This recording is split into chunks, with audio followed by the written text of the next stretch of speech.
সালেহা বেগম একজন স্ত্রী, একজন মা, এক ছাদের নিচে বসবাস করা ৩ সন্তানের একজন অভিভাবক। তবে তার ভেতরে যেন চলছিল এক অদৃশ্য দ্বন্দ্ব। তার স্বামী আব্দুল বাতেন জানান, আমি অন্য কাউকে সন্দেহ করছি না, এটা ফ্ল্যাট বাসা, নিরাপত্তা প্রহরী আছে, আমার স্ত্রীর একটু সমস্যা আছে, অনেক সময় বলে চলে যাব, মাঝে মাঝে কান্না করে, কেন বিয়ে বসলো, একা থাকতে চাইতো, যাতে তাকে কেউ যেন ডিস্টার্ব করতে না পারে, সন্তানরাও যেন ডিস্টার্ব করতে না পারে এমনটাও চাইতো সে। কাউকে পছন্দ করত না, এমন কথাগুলো হয়তো অনেকেই হালকাভাবে নিয়েছিল। কেউ ভাবেনি এই নিঃসঙ্গতা, এই মানসিক চাপ একদিন এমন ভয়াবহ পরিণতি আনবে, যেখানে একজন মা হয়ে উঠবে নিজের সন্তানের মৃত্যুদূত।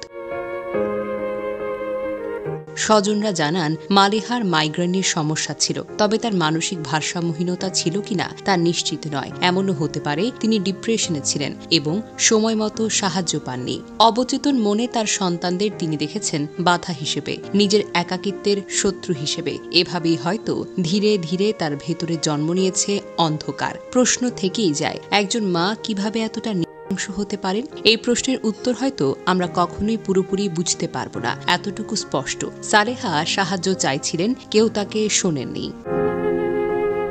শুক্রবার দুপুরে মালিহা আব্দুল্লাহ, তাদের বাবা আব্দুল বাতেন, মা সালেহা বেগম, দাদি একসঙ্গে খাবার খান। খাওয়ার পর সালেহা একটি কক্ষে গিয়ে ঘুমিয়ে পড়েন। তিনি মাইগ্রেনের ঔষধ সেবন করছিলেন, যা তাকে গভীর ঘুমে নিয়ে যায়। এদিকে দাদি ওপরতলা একটি ফ্ল্যাটে বেড়াতে যান। তার বাবা আব্দুল বাতেন মালিহা ও আব্দুল্লাহকে ঘরে রেখে বাহিরে চলে যায়। সালেহা বাতেন দম্পতির বড় মেয়ে সেদিন নানার বাড়িতে ছিলেন, তাই ফ্ল্যাটে কেবল মালিহা আর আব্দুল্লাহ আর তাদের মা ঘুমন্ত অবস্থায় ছিলেন। বিকেল ৪টার কিছু পরে সালেহা ঘুম থেকে ওঠেন। এরপর তিনি ঘরে থাকা একটি বই নিয়ে তার ২ সন্তান মালিহা ও আব্দুল্লাহকে কুপিয়ে হত্যা করেন।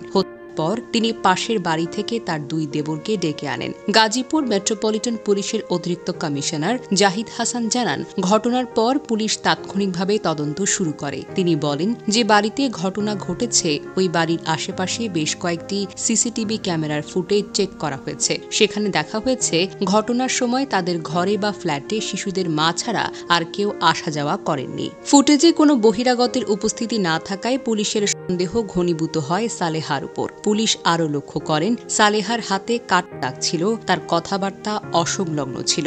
এই কারণে শুক্রবার সন্ধ্যায় তাকে জিজ্ঞাসাবাদের জন্য আটক করা হয়। জিএমপির অতিরিক্ত কমিশনার জাহিদ হাসান বলেন, মধ্যরাতে প্রাথমিক জিজ্ঞাসাবাদে সালেহা বেগম নিজের ২ সন্তানকে হত্যার কথা স্বীকার করেন। তবে কি কারণে তিনি হত্যাকাণ্ড ঘটিয়েছেন সে বিষয়ে তিনি কোনো স্পষ্ট তথ্য এখনো দেননি। পুলিশ এখন গভীরভাবে তদন্ত করছে, যাতে পেছনের উদ্দেশ্য, সালেহার মানসিক অবস্থা সম্পর্কে বিস্তারিত তথ্য জানা যায়। জাহিদ হাসান আরও জানান, ঘটনাটি গুরুত্ব সহকারে তদন্ত করা হচ্ছে। এই ঘটনায় আইনগত ব্যবস্থা প্রক্রিয়াধীন। তবে কোনো মা কি চাইলেই নিজের সন্তানকে হত্যা করতে পারে? নিশ্চয়ই না। একজন মা কখনোই এমন কিছু করতে পারেন না যদি না তিনি ভেতর থেকে ভেঙে পড়েন, যদি না তার মানসিক অবস্থা পুরোপুরি বিপর্যস্ত হয়ে যায়। সালেহা বেগমের স্বামী বলছেন, তিনি অনেক সময় করতেন, বলতেন তিনি থাকতে চান একা, কাউকে সহ্য করতে পারতেন না, নিজের সন্তানদের বিরুদ্ধেও বিরক্তি প্রকাশ করতেন। এসবই ছিল তার এক ধরনের মানসিক সংকেত, যা হয়তো আমরা কখনো বুঝতেই পারিনি